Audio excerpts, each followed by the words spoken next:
Up, Dale? Welcome back to the Beef Factory 313 War Stories podcast, and I'm your host, Juice. Let them know who we got with us today, homeboy. We got that boy Alton Hubbard, aka A1. Y'all know who I am. What's going on, Alton? Let them know where you from. I'm from Detroit, 313 East Side. That's what's up. And tell them how we got here today. Give them a little bit about yourself. Well, first off, baby, appreciate you, Juice, for inviting me to the factory. No problem. But, we here today to just bring some awareness, to this police corruption and things that been going on in our case. Not only me, but a couple other guys, all the boys down there locking us up and trying to keep us down. So we want to bring some awareness to that today. Go ahead, you got the flow. Let them know what you dealing with and what's going on in your case, in your situation.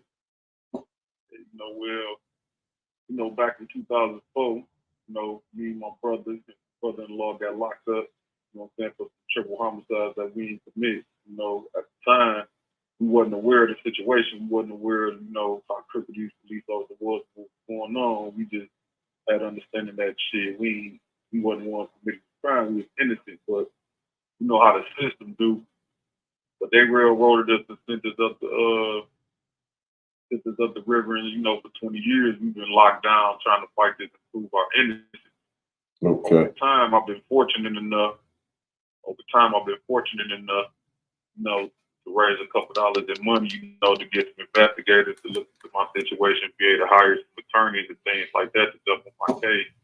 And while doing that, we came across some information and evidence that the police, was corrupt on our case. They were bold. They had prior bad acts and wrongdoings in other cases that they perjured. They was perjuring themselves throughout our trial, that they was lying, fabricating evidence, withholding evidence, which, that's that Brady claim. Can you let it be known what officers that was and what precinct they was working out of at that time? Homicide Department, 1300 Bogan, Sergeant Ernest Wilson, and, another detective named Edward Williams. Okay. Edward Williams was the same police officer that had killed his girlfriend, who was another Detroit police officer, a couple years after we had got sentenced in our trial. So, and Ernest Wilson, another police officer who done had multiple lawsuits filed against him, and which he lost, and most of them were settled out or whatever. And Wayne County been covering up all this wrongdoings all this time. Okay. And where you at present state with your case right now? What stage is you at?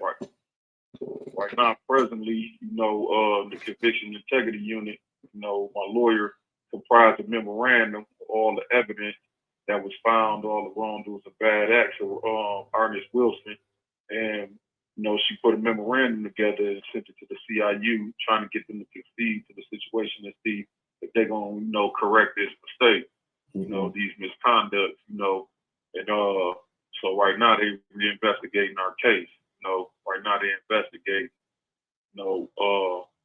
figuring out what they're going to do, whether they're going to, continue to investigate, let us out of here, whether they're going to turn a blind eye to the situation and sweep it under the rug. If they decide to sweep it under the rug and act like nothing's happened, then I'm going to have to file a 6500 and hope the court's going to correct it and do the right thing. Now, you say y'all been down about 20 years now. In them 20 years, what grounds are they still use? What evidence they used against you, and you saying y'all was innocent, y'all had nothing to do with it, y'all wasn't around it? What evidence are they using against y'all to find y'all guilty? They had said me and my brother had made statements, and saying that the statements was voluntary, saying that we had made statements against each other. The police had forced me, me and my brother forced us to sign statements, things like that. So they trying to use that to say that, we voluntarily made them and we confessed to these murders, which is true. During trial, we had hearings and things like that. We had some Walker hearings trying to suppress these statements. But, at the time we had court-appointed lawyers and things like that, so they wasn't even pressing the issue. So at trial, we was already telling them that these police officers, was wrong, that they had coerced these statements and things like that. Mm-hmm. But they did, at the end of the day, they took the police officer word against ours. They felt like they was more credible than us. But at the same time, years later, after I got the investigator, I found out that the same police officer, Sergeant Wilson, he was going to trial and being sued by a guy named Nathaniel Taylor and a guy named Ed Robinson for the same thing we were saying he was doing, for coercion, for excessive force, for illegal search and seizures and all. He had a whole history of wrongdoing he was doing, you know, and they withheld that information. That information should have been turned over to the defense during our trial. They withheld that. Mm-hmm. So that information never came forward. We was never able to present that, you know what I'm saying, to show that it was some type of plot, scheme, or plan dealing with these police officers. Okay. So how old was y'all at that time? At that time, my younger brother, he was 19. I was 22. Now I'm 42. You know what I'm saying? And what about the third person? You said it was 3 of y'all, didn't you? Yeah, his name was Johnny Jones. That was my brother-in-law. He ended up, he never got hit with the murders. He ended up, I believe, getting hit with like great bodily harm from the start. Uh-huh. They gave him 7 years. He did his time, got out, and ended up dying in a car crash. Oh, I'm sorry to hear that. I was just about to ask him trying to come back for y'all. Yeah, he was trying to get himself together, you know, and come back and come forward, and you know, but he ended up dying in a car crash. Okay. Now, what about the things you put in court? So what you already went through court with, and what was their response to what you put in so far? My original court case, I came in, you know, I brought up an issue with severance, with them severance our trial with one another, but they never severed our trial. They just gave a jury trial. I brought up the statement issue, and on that, they basically saying it was a credibility issue between me and the officer. Basically, you know, saying it was a he say, she say thing, so they denied that. Mm-hmm. I brought up the identification of the witness, because they had the witnesses up there.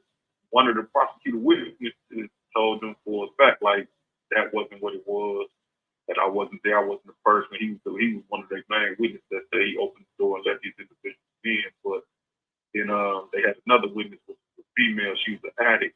Mm-hmm. You know, she never identified me during the live lineup, but once she came to court at the preliminary hearing, it seemed, you know, me and my brother sitting there, she just went along with whatever the police said and just said it was us, you know, after being led by the prosecutor. Mm-hmm. During trial, she was also confused. She didn't know who was who, what was what. She kept telling them she didn't want to be there. She was telling them that the police officer was making her say that. The police officer had gave her information, told her to say things like that. She also wasn't credible, but they still allowed her to testify and give her identification, and accepted it in court. You know, they never had no real physical evidence, no information, and nothing, just these real coerced statements in order to try to lock us in. So that's what I was about to ask you. Can you go give us a little information? Because I know y'all was innocent. You say you standing on that. What was the circumstances that they used in the court to find y'all guilty?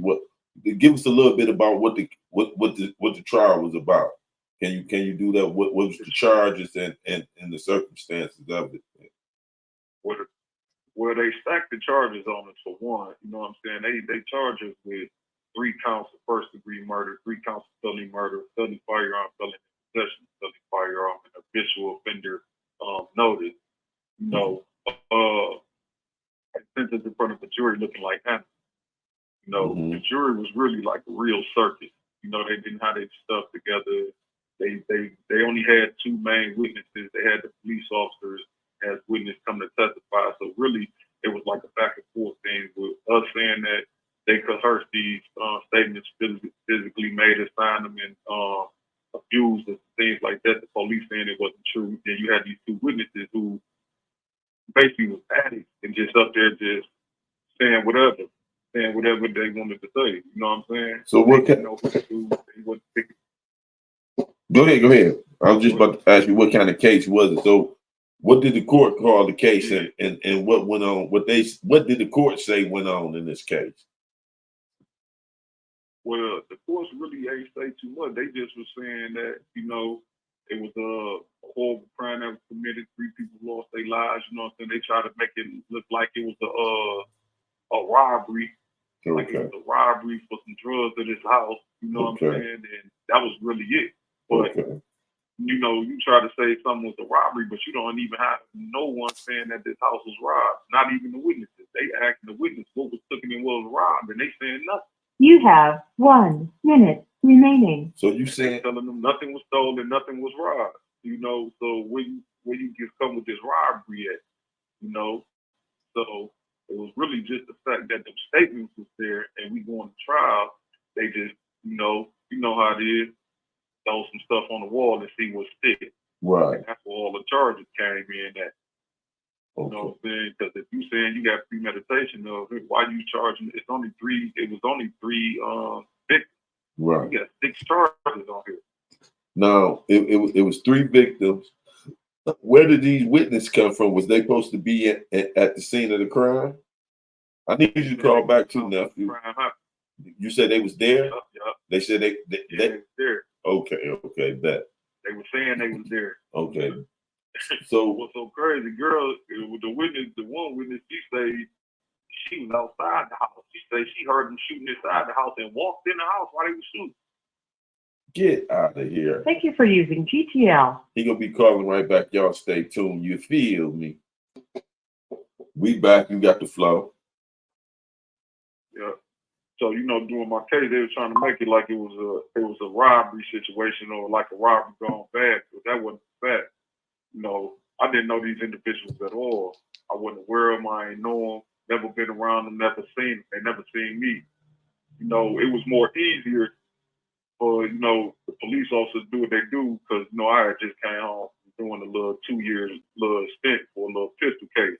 Mm-hmm. Little priors, dope case, things like that. So they was trying to make it like tie all that stuff in. But these people never seen me and I never seen them, and I wasn't even there that night. So that's how they was trying to play it. Mm-hmm. But they was also hiding the fact of the history that the police officers had. You know what I mean? And what they had going on. They was covering them.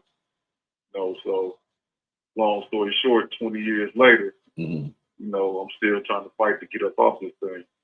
So it was 3 victims that passed away, right? Yeah, it was 3 victims that was murdered. Now, how many witnesses was supposed to be left at the scene of the crime, allegedly? Well, it was 2 witnesses that were saying that they was there.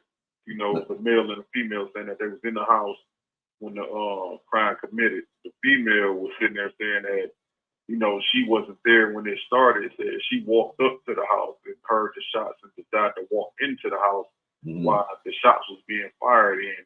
And, hid and was trying to watch all of what was going on or whatever, So that's what I was. Go ahead, what you were saying. Go ahead, what you were saying. They was kind of getting on her about her testimony because everything she was saying was just inconsistent. You know what I mean? She was lying just about a lot of stuff. What she seen, how she seen it. Everything just was sounding crazy. She wasn't no credible witness, but they still decided to keep her around. Because that's what I was going to ask. How did they 3 people get killed and 2 people was left alive? How did they say they survived that? Why didn't they kill them too? They already, if the alleged killers already killed 3 people, why they didn't add 2 more to that? Well, one from the testimony and what was being said by these witnesses. One was said he hid in the room while it was going on, and she was saying that when she came in, she hid behind the couch. And my thing is, if you hide behind the couch, you ain't picking your head up trying to see nothing. So her testimony, everything was going on. Then they just said that the guys ended up leaving, and they ended up fleeing, and the police seen them in the area, and you know what I'm saying. Mm-hmm. And then that's how they ended up getting picked up or whatnot. So how long after the crime allegedly happened did they arrest y'all, and where did they arrest you at? Well, they arrested me in front of my sister's house. You know, I had just they ended up arresting my younger brother first. You know, that's on the case with me. Him and my sister and his girlfriend was going to her house over there, you know, over there off Wilford. He ended up getting picked up, you know. Then after they picked him up, I went to the precinct trying to see what was going on with him. So I was in the 9th precinct trying to see what's going on with them. And, you know, unbeknownst to me, you know, years later after trial transcript stuff, knowing that I didn't know they was even looking for me. So when I pulled up to the house, they arrested me. When I came from there checking on them, they arrested me. You know what I'm saying? And this was like days after the crime happened. You know, if I ain't mistaken, I think the crime happened on the 18th. Happened on the August 18th, and August 25th, I believe, 23rd, 25th, we was arrested. Right. You know what I'm saying, for the crime. So, you know what I'm saying? You talking about a week later, give or take, we was arrested for the crime. And so these officers, what crimes were they allegedly brought up on after the fact that after arresting y'all years later? What type of charges, allegations they was brought up on allegedly? Well, Edward Williams was never brought up on any charges. You know, really never charged with anything because, like I told you, Edward Williams ended up killing his wife. Then he turned the gun on himself and killed himself. Oh, you know. So, but Ernest Wilson, during, before our trial, during our trial, and after our trial, he's been known, and anybody could look his name up on the internet. Sergeant Ernest Wilson, Detroit police officer, Sergeant Ernest Wilson. It's all over the internet that, you know, he was already making false statements, using jailhouse snitches to lie on guys and lock them up. Illegal search and seizure, Fourth Amendment arrests. You know, he got a list. He got a list of buku cases where, you know, he been sued. He settled out of court. You know what I mean? He got cases where he done had DUIs, drunk. You know, they done forced him to resign and move from, and leave the force. You know what I'm saying? He got a long extensive history. You know, before our trial, during our trial, after our trial. You know, there's a guy named Barmaz Ahmed, they call him Spaghetti. Spaghetti ended up getting out of prison off a wrongful conviction for him tampering with evidence, tampering with his witness and creating false evidence and lying and withholding Brady information in his case. They released him from prison after doing like 17, 18 years, and he sued Ernest Wilson Detroit Police Department and got a $9.95 million lawsuit off that. That's on the internet too, fact check. Okay. And at the present time, do you know what his officer whereabouts now? Is he still on duty? Is he still active? He's not on duty right now. I don't believe he's active right now. I believe they forced him to resign. Now, so since you've been gone these 20 years, you haven't been able to get back in court at all yet? Oh, that's what we're working on now. A lawyer right now, she's pushing the issue with that. And we hoping that the Conviction Integrity Unit do the right thing. And just to let guys know, you know, people out there, you want a good lawyer. Her name Carissa Sandrina. She out of Lewis and Dixon Law Firm. She a good lawyer. She a fighter. She gonna go hard. Now, what issues that what angles you going at it with? Well, right now, the angle we going at it is, like I say, we put that memorandum together, you know, and sent it to the CIU, hoping that the CIU, you know what I'm saying, concede to it and just right the wrongs and release me and exonerate. That's, you know, me and my brother, not just me and my brother, exonerators, you know what I'm saying, from these murders, you know what I'm saying. If they don't, my next step is going to have to be to file a successive 6500 in the lower court, in the trial court, and hope, you know what I'm saying, that they see it and overturn my case. What type of resistance are y'all expecting? It's been 20 years. What's been the whole process of taking so long as of date? Well, to be honest with you, what's been taking so long, man, just getting this information, man. Getting this information, figuring it out, and having an understanding of what was going on. You know, at the end of the day, you can look at it and you can say, I'm innocent, I ain't committed this crime, but you got to prove it. It's us against the system. Mm-hmm. And the system don't want to sit there and say, yeah, we was wrong, we did this. You know, it took 9 months. It took 9 months to convict me and send me up the river for the rest of my life. They gave me, you know what I'm saying, life without the possibility of parole. It took 9 months for them to do that. Here it is, 20 years later, I'm still fighting to get out. So it's taking 20 years, even with us giving them the information, and they know this. They know about this police officer. You know, they just lost a $9.95 million lawsuit for this police officer. So you think the prosecutor office don't know who Ernest Wilson is? Right. One thing they were supposed to have did was, when they did that, one thing they supposed to do is the Brady Gillio list. You know what I'm saying? They have a responsibility to put the information out there anytime they know a police officer is wrong. They never put this police name out there. You know what I'm saying? Because they know that they're going to have to go back and they're going to have to review every case that he was dealing with, and they're going to see all the wrongdoing. It's multiple guys, and I've been researching, having investigators and looking up cases. It's guys more than me that's been saying the same thing. And it's crazy that I don't know none of these guys, but I can read their case. And what they saying this officer did to him, and it's familiar because it's the same thing happened to me. This officer has a pattern. You know what I'm saying? He has a pattern of how he create his fake probable cause to arrest, everything. You know what I'm saying? He you know how they got serial killers. He's just a serial corrupt police officer that be locking guys up. And it was them two officers, and then you say the guy and the girl that was witnesses against y'all. Yeah, they was the witnesses. The guy and the girl, they was the witnesses. And what happened with the guy and the girl? Do you know what happened to them of day? Okay. I don't know what happened with them. I haven't heard nothing about them since my trial. Right. Man, I'm hoping you can get back. Now, what you think your best grounds are? You looking at it. My best grounds is the Brady issue. Mm-hmm. You know, the Brady issue with the prosecutor and Ernest Wilson withholding evidence. You know, I had my lawyer a while back, FOIA, Freedom of Information Act, my prosecutor file, my Detroit police file, my miscellaneous file. And when she did that, we had found some information in there that it was other suspects that they was looking at, that a day after the crime happened, some people had called in, so a female had called in and had told them that there was some guys bragging about committing these murders because these victims owed them money. Okay. You know what I'm saying?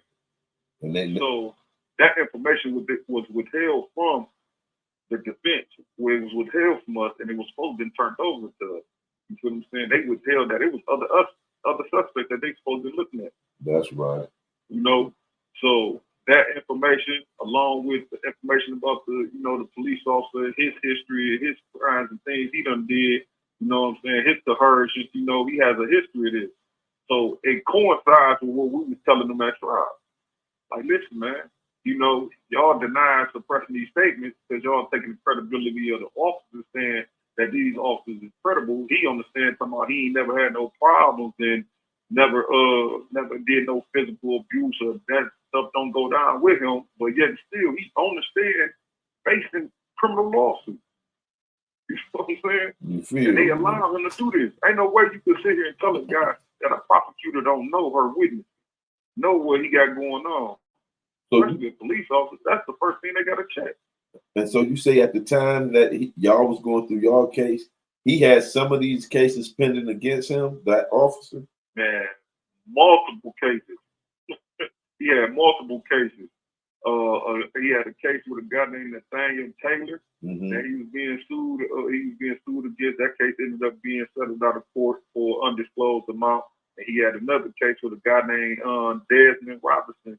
I believe that's how you pronounce his name, Desmond Robinson, who he was being sued for. All these cases was being litigated while he was at trial, testifying against us.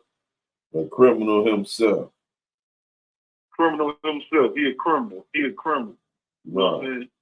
And so he up there trying to be a good old boys in blue, like he doing his job, but really he ain't doing nothing but taking lives away. So what you think about this the justice system on how you view how they handling your case. What you think you're really up against? What you gonna have to go against? Let the people know. You have 1 minute remaining. I feel like with the system, it's all about money, man. They don't care about lives. Because if they did, I would have been out of here. You know, the moment they read that, seen his name, seen everything that was going on, added the dates up and put it up, they would have just conceded to their wrongdoings and let a guy out. But with them, it's about money. They so afraid of a guy suing them after they get out of here and all that. That overrides a guy's life to them. You know what I'm saying? They've been knew about this officer. They never reached out. They never said this officer had this, had that. Never put his name still ain't on that Brady list yet. Get out. They still haven't had his name. Ken Worthy don't even put no lists out no more. They supposed to put a list out every quarter. She don't even put a Brady list out no more, letting you know all the officers that got stuff on their name. Oh well, we're gonna have to bring that forth. We're gonna have to bring attention to that and get that did then. And anything we can help you with, you come back and you let us know how we can assist you, and we go try to do that. I appreciate you, man. Thank you. Thank you for using GTL. That was Alton Hubbard, and he's fighting this case, fighting for his life. And anybody got any resources or information that can help this brother with his case, please do so. And we're gonna do the same. I'd like y'all to hit that like, comment, and subscribe button. Share this video. And if you got any resources, please tap in with me so I can see how we can assess these gentlemen and these ladies that are presently incarcerated dealing with wrongful convictions, overcharged sentencing, and any other issues they having with being incarcerated. Appreciate y'all for tapping in. Stay tuned. I'm Juice, and I'm out. And not even about me.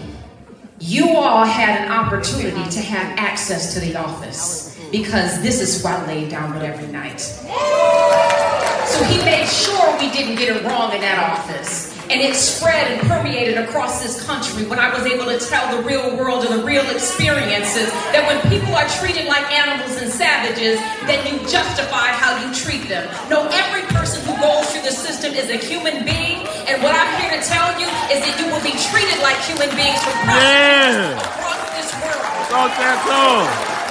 Talk that talk. Talk that talk. On behalf of every prosecutor across this country, I apologize for the mistreatment, for the abuse, all the things that have been through. I am with you to end the mass incarceration, to fight for cash bail, to ensure that re-entry for people who have a felony conviction is over.